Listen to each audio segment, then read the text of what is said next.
I've been looking at having a bit of a tidy up in the garage, but yes, it's like everything, once you start picking things up you end up fiddling with them instead of tidying up. There's a typical offcut from a bit of yew. You see, that'll make quite a nice backing for something. The back's quite clean. I had another offcut as well, which was long, thin and tapered, and it was very narrow in places, and I thought that's too small to make a bow. Make a miniature though, so I started roughing it out as a miniature. But I also thought what I could do is I could make two miniatures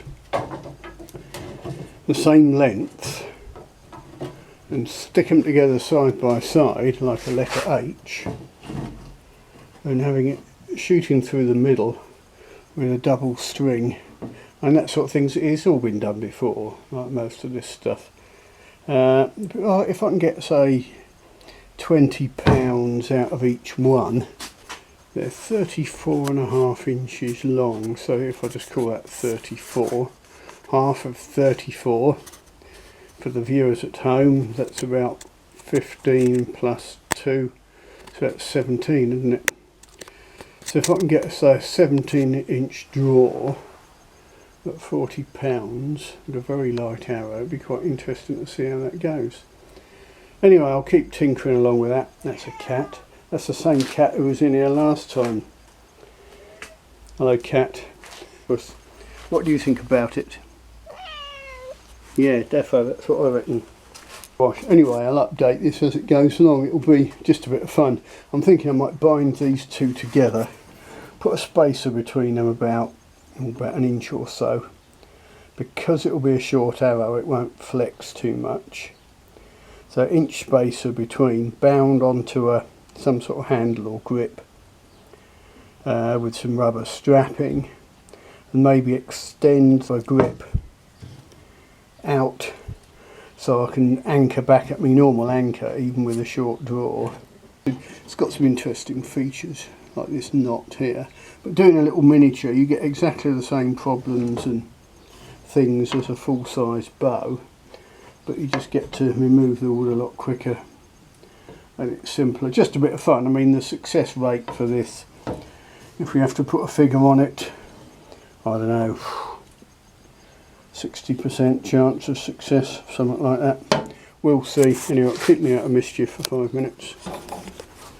Right, this is my little bit of fun.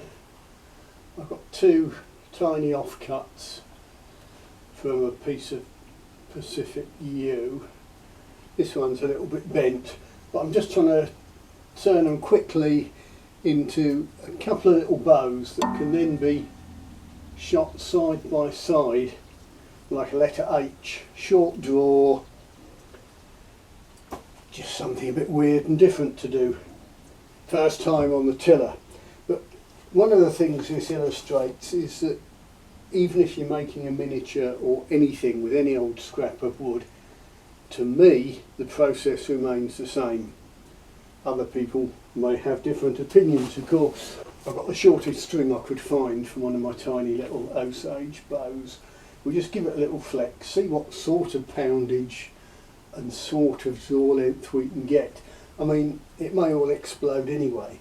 It's just a bit of fun. But I'll try and keep out the camera shot. That went well.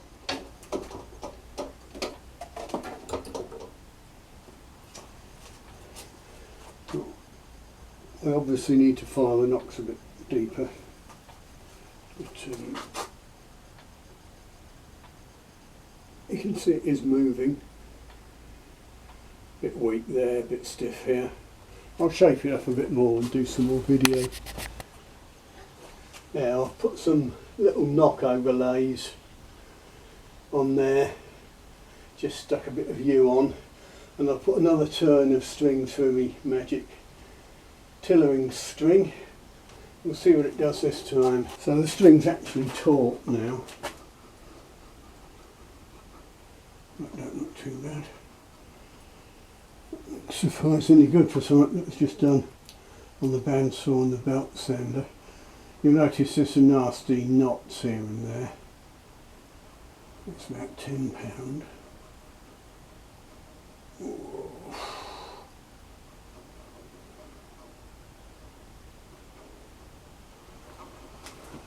Bit weak there, isn't it? Maybe that would be the upper limb. I could just break it, couldn't I?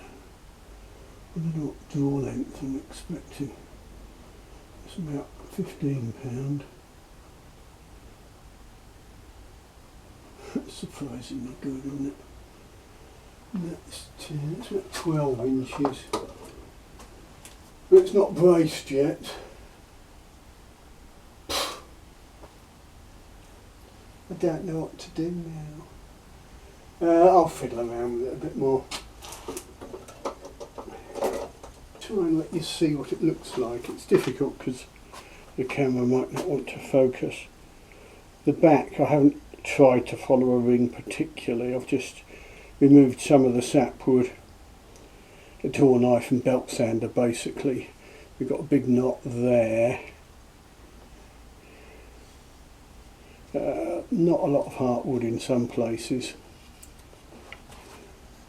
And that's it. The other one was bent.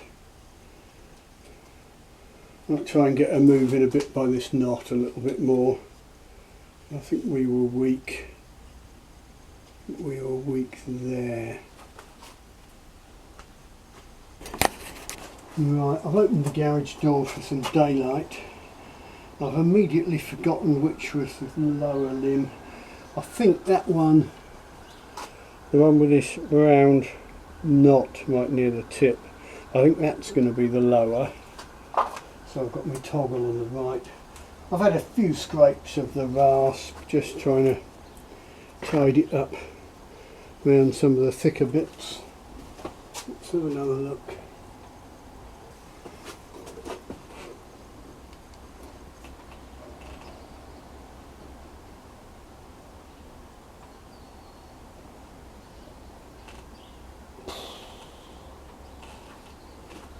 Stiff here. I'll take some of that sapwood off there. I don't know if we'll get £20 draw weight, but just a bit of fun, like I said. And it lets you play with the process of tillering very quickly. Have an instant demo, so that's where I said it was a bit thick.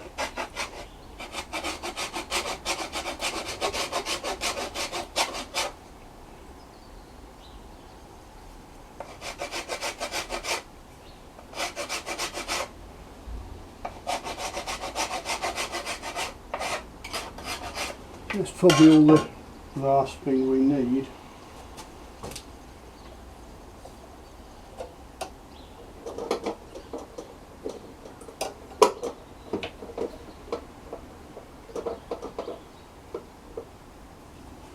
So interestingly, something as twitchy as this, as short as this, will be quite twitchy on hand position when you're drawing the arrow. So, another look. It's not made a lot of difference.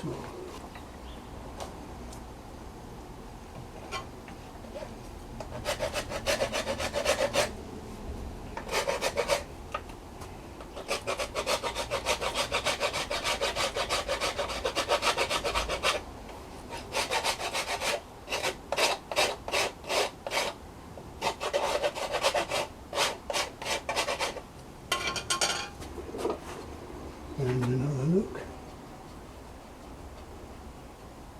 Yeah, I think it's moving a bit more well worked. And we're nearly up to £20. Perhaps a little bit stiff there, a little bit weak here. But if I take some off the sapwood, if I weaken that, it'll effectively make that look stronger. One more little burst with a rasp.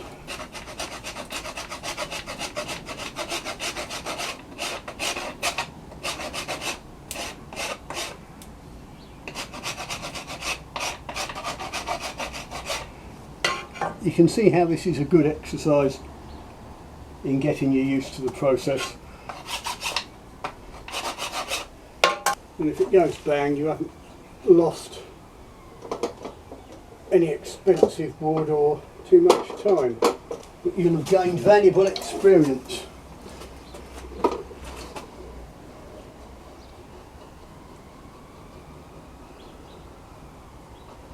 Shall I put it to 20? That is working pretty hard now. Let's pull it to 13 inches. Now it's not braced yet, of course. That's not bad. Oh, that's interesting. A little bit of cambium had popped off there, showing it's flexing. But I've got that nasty knot there.